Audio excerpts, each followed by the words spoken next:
Mimi ni Chionda wa Chionda, Chifu Chionda wa hekalu la Epet-Yesuti. Nawakaribisha, mkishaona vikao kama hivi vimekaa, basi tuko katika mwendo wetu wa kasi, kwa sababu kila kitu kishakuwa tayari. Tunaelekea kwenye ufunguzi wa hekalu la Epet-Yesuti. Hizi ndio harakati zake. Kwa hiyo wewe Mwafrika, wewe mwana wa El Kaburani, rudi nyumbani. Niko na Grand Master Matuta El Kaburani, mkuu wa hekalu la Epet-Yesuti, pia nikiwa na mwana mtemi anaitwa Nsalazu, mtemi wa himaya ya Salawi. Tutakuja kusikia mengi, uchambuzi wa historia ya bara la Afrika, jitihada na mikakati ya kurudi katika mila na tamaduni zetu na Epet-Yesuti yetu kuu, pamoja na kumsikiliza Grand Master Matuta na mikakati yake mikubwa ya kurudisha mila na tamaduni za watu weusi nyumbani. Otepu, wana wa Afrika, karibu sana Grand Master Matuta. Kama nilivyowaambia, wana wa Afrika sasa ni elekebulani, watu na mila zao na tamaduni zao na imani zao na uwezo wao na mafanikio yao. Ninafahamu ni miaka mingi zaidi ya 3000 BC ambayo atakuja Chionda mwana wa Alekebulani ataeleza, Chief Chionda. Waafrika wametangatanga, waliletewa historia, lakini historia hizo zilifichwa, the hidden fact. Haya unaoyaona ni mapitio tu. Sisi ndio dhahabu, sisi ndio almasi, sisi ndio rubi, sisi ndio maji, sisi ndio moto, sisi ndio kila kitu. Nilipata maswali machache kutoka kwa baadhi ya wadau, wakasema historia hizo ni historia za zamani. Sasa hivi tuko kwenye ulimwengu wa teknolojia. Umeelewa bwana? Nikauliza teknolojia hizi, tena akaishia akasema hata hayo mnaoyafanya, nguo mnazovaa, simu mnazotumia, hizo vitu vyote mnavyovitumia hivyo, mbona ni vya wazungu? Mzungu hajawahi kuwa na uranium inayotengeneza baadhi ya vifaa vya hizo simu na kompyuta tunazotumia. Mzungu hajawahi kuwa na dhahabu wala almasi. Hata hizo nguo wanazozitumia wao white people zinatoka kwetu. Kila wanachokitumia ni cha kwetu. Kwa hiyo tunapotumia sisi malighafi zetu, ukiona tumevaa, ujue ni vya kwetu, ni haki zetu. Uranium inatoka Afrika, dhahabu inatoka Afrika, almasi inatoka Afrika, kila kitu, kwa sababu Afrika ndio muumbaji.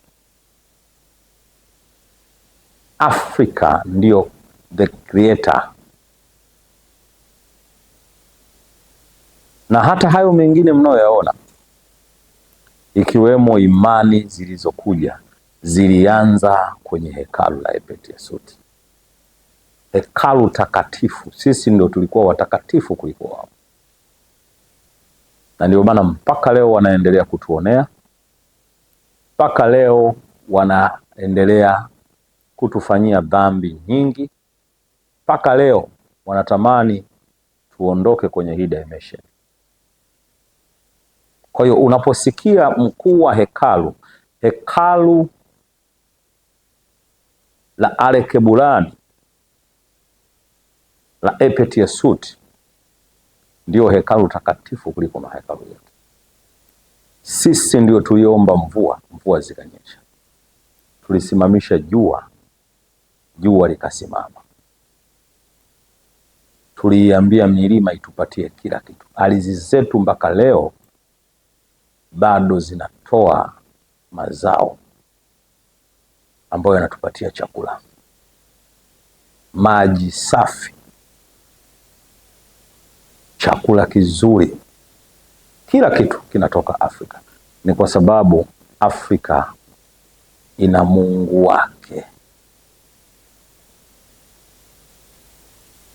Afrika ina miungu pia. Nyingine zilizokuja zilikuwa ni hadithi. Na ndio maana wakatuambia tusahau za kwetu tuige za kwao, ambazo zilitoka huko na hatuna historia nazo. Tumeandikiwa, zimekuja kwa kuandikwa. Marafiki zangu wakina Yohana walipoandika, hata nikikuuliza Yohane sura ya mjomba yake kama unaijua huyu, we are perish for the lack of knowledge.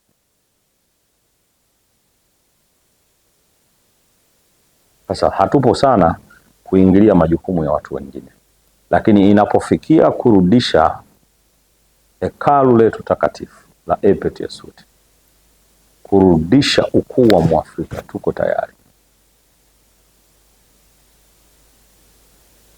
Sisi ndio tuna milima ya kuhiji,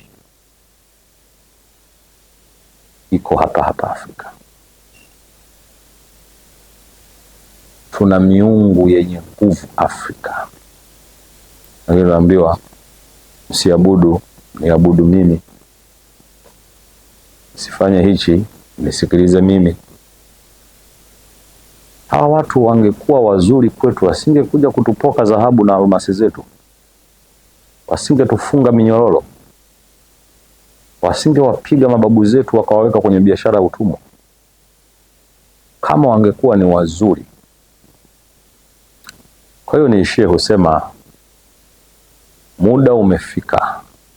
Afrika leza ni Afrika kwa Afrika ijitegemee. Kama mshikamano, amani, haki, upendo viwe vya kwetu, mtayaona maendeleo na mafanikio makubwa hapa hapa Afrika, pasipo kutegemea mwende kwa Mwarabu na Mzungu. Amka.